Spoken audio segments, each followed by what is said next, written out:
सुप्रभात प्यारे बच्चों, आज हम कक्षा 8वीं की संस्कृत दिव्यम पाठ्य पुस्तक का प्रथम पाठ स्वास्थ्येव धनम पढ़ेंगे और समझेंगे।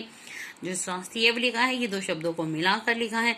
स्वास्थ्य जमा एव, तो यानी कि स्वास्थ्य ही, धनम धन है, स्वास्थ्य ही धन है, एव का अर्थ ही होता है, तो स्वास्थ्य ही धन है। यानी कि बताया गया है कि अगर आपका शरीर स्वस्थ है तो वही आपका सबसे बड़ा धन है। और इस पाठ में विधिलिंग लकार का प्रयोग किया गया है, तो जो आपके वाक्य आएंगे उनमें विधिलिंग लकार का प्रयोग किया गया है। तो चलिए हम जानते हैं विधिलिंग लकार क्या होता है। आज्ञार्थक प्रेरणा को विधि कहते हैं और संस्कृत भाषा में प्रार्थना, इच्छा, चाहिए, अनुमति, निमंत्रण एवं अनुरोध के अर्थ में विधिलिंग लकार का प्रयोग होता है। यानी कि जिन वाक्यों में कोई प्रार्थना की जाती है या फिर कोई इच्छा व्यक्त की जाती है या कुछ चाहिए होता है या अनुमति मांगी जाती है किसी से, जैसे कि आपको किताब चाहिए या कोई खिलौना चाहिए, तो आप बोलेंगे अपने पापा को या मम्मी को, मम्मी मुझे ये खिलौना चाहिए। या आपको अनुमति चाहिए, आपको पिकनिक पर जाना है, तो आप बोलेंगे पापा मुझे पिकनिक पर जाने की अनुमति दीजिए। या फिर आपको जन्मदिन पर अपने मित्र को बुलाना है, निमंत्रण देना है, या फिर आपको कोई अनुरोध करना है, तो उसमें विधिलिंग लकार का प्रयोग किया जाता है। और इसके रूप निम्न प्रकार चलते हैं, यानी कि विधिलिंग लकार के जो रूप हैं वो निम्न प्रकार चलते हैं। अब जानते हैं हम वो कैसी। तो एक वचन, द्विवचनम, बहुवचनम। अब प्रथमा पुरुषा में एत, एताम, एयुः, और मध्यम पुरुषा में एहि, एतम, एत, और उत्तम पुरुषा में एयम, एव, एम, ये सभी धातु रूप के पीछे लगेंगे। तो अगर हम पठ धातु को इसमें जोड़ते हैं तो हमारा बन जाएगा पठेत, पठेताम, पठेयुः, पठे, पठेतम, पठेत, और पठेयम, पठेव, पठेम। तो ये आपके बन गए पठ धातु के विधिलिंग लकार के धातु रूप। अब हम पाठ की ओर चलते हैं। तो इसमें क्या है, इसमें है अध्यापकाः कक्षां प्रविशति, यानी कि जो अध्यापक हैं वो कक्षा में प्रवेश करते हैं, प्रवेशति प्रवेश करते हैं।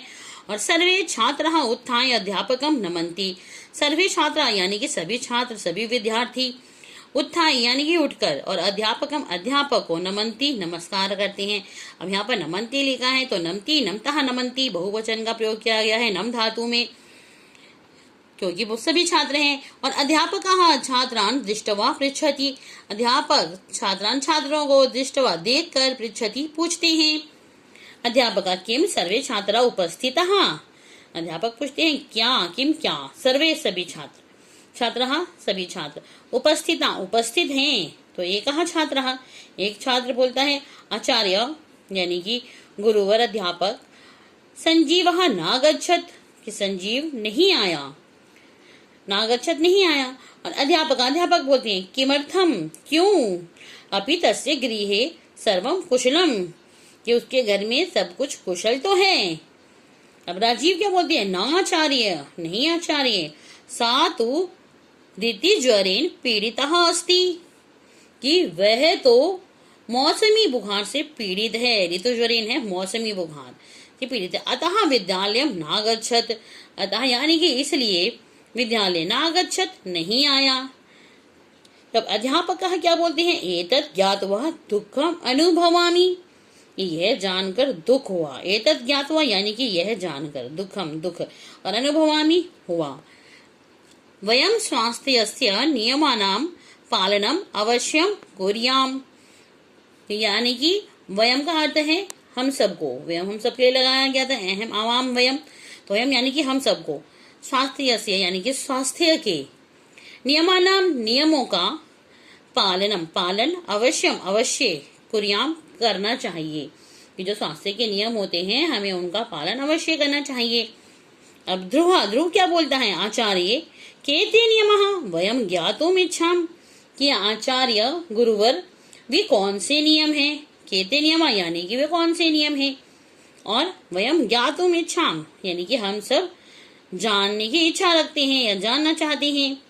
अब अध्यापक क्या बोलते हैं, संस्कृत साहित्ये आयुर्वेद शास्त्रस्य एकः ग्रंथः अस्ति, यानी कि संस्कृत साहित्य में आयुर्वेद शास्त्र का एक ग्रंथ है। और तस्मिन् एव ग्रंथे स्वास्थ्यस्य विषये विस्तरेण वर्णितम्, तस्मिन् यहाँ पे दो शब्दों को मिलाया गया, तस्मिन जमा एव, तो क्या हुआ कि उस ग्रंथ में स्वास्थ्य के विषय में विस्तार से वर्णन किया गया है। तस्मिन यानी कि उस ग्रंथ में स्वास्थ्य के विषय में विस्तार से वर्णितम वर्णन किया गया है। प्रकाश क्या बोलता है आचार्य, ग्रंथस्य किम नाम अस्ति केंचा रचितः अयम ग्रंथः। कि आचार्य, गुरुवर, अध्यापक, आप कुछ भी समझ लीजिए। ग्रंथस्य ग्रंथ का, किम नाम क्या नाम, अस्ति है, और केंचा रचितः अयम ग्रंथः, और किसने उस ग्रंथ की रचना की है। तो अध्यापक क्या बोलते हैं, अयम महान ग्रंथा महर्षिना चरकेन रचिता। कि ये महान ग्रंथ महर्षि चरक द्वारा रचित है।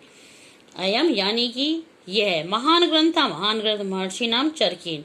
तो महर्षि जो चरक थे उन्होंने इसकी रचना की है, उन्होंने उसे लिखा है।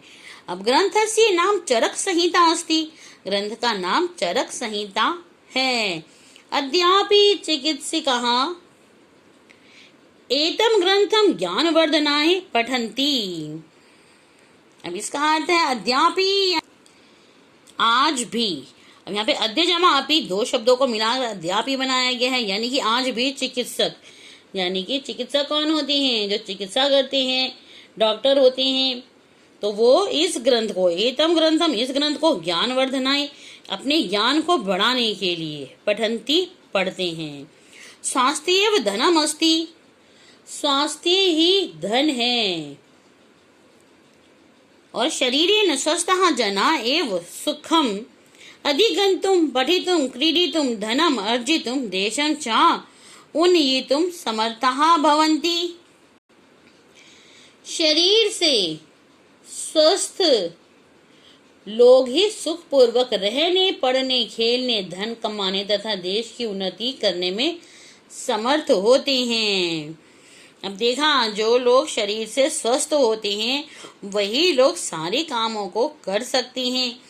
क्या क्या कर सकते हैं, कहीं आना हो, जाना हो, पढ़ना हो, खेलना हो, धन को कमाना हो। ठीक है, तो जो स्वस्थ होते हैं देश की उन्नति भी वही लोग कर सकते हैं बहुत से कार्यों को करके। तो अब अनादिका क्या बोलती है, अनादिका कहती है आचार्य स्वास्थ्यस्य रक्षायै वयम किम कुर्याम। कि गुरुवर, स्वास्थ्य की रक्षा के लिए हमें क्या करना चाहिए। तो अब हम जो है अगले पार्ट की तरफ चलते हैं, उसको मैं अपनी आपकी दूसरी वीडियो में भाग 2 के रूप में प्रस्तुत करूंगी। तब तक के लिए धन्यवाद। आपका आज का दिन मंगलमय हो।